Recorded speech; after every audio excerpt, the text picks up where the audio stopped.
గ్రామ స్థాయిలో పార్టీ పరిస్థితిపై ఫోకస్ పెంచారు ఏఐసీసీ తెలంగాణ ఇన్ఛార్జ్ మీనాక్షి నటరాజన్.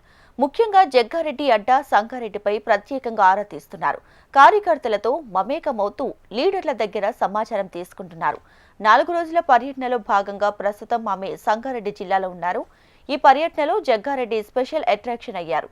సంగారెడ్డికి చేరుకున్న నేతలు మీనాక్షి నటరాజన్, మహేష్ గౌడ్, వివేక్ కి ఘన స్వాగతం పలికారు. జగ్గారెడ్డి సంగారెడ్డి జిల్లా కాంగ్రెస్ ఖిల్లా అన్నారు.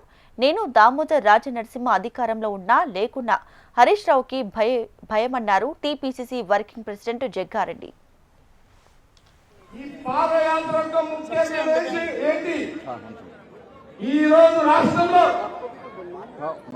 తెలంగాణ రాష్ట్రంలో కాంగ్రెస్ పార్టీ అధికారంలో ఉన్నది.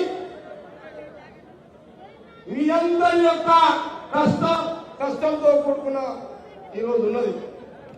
ఈరోజు ముఖ్యమంత్రిగా అక్కడ రేవంత్ రెడ్డి గారు, పిసిసి ప్రెసిడెంట్ మహేష్ కుమార్ గౌడ్ గారు, మన ఇన్ఛార్జ్ సాదాసీదా నటరాజన్ మీనాక్షి గారు ఈ రోజు ఈ పాదయాత్ర ముఖ్య ఉద్దేశం పార్టీ కార్యాచరణ, ప్రభుత్వం యొక్క పథకాలు, కార్యకర్తల సమన్వయం, కార్యకర్తల మనోభావాలు, కార్యకర్తలు కలిసి నడవాలి అనే ఉద్దేశంతో మరి మీనాక్షి నటరాజన్ గారు, పిసిసి ప్రెసిడెంట్ గారు, మరి సీఎం రేవంత్ రెడ్డి గారు కూర్చొని తీసుకున్న నిర్ణయంలో మన జిల్లాకు వచ్చేట దామన్న వారి నాయకత్వంలో ఉమ్మడి జిల్లాలో మరి మనం అందరం కూడా బలమైన సంగారెడ్డి జిల్లా అంటే కాంగ్రెస్ పార్టీ జిల్లా ఇది అనుకుంటున్నాం.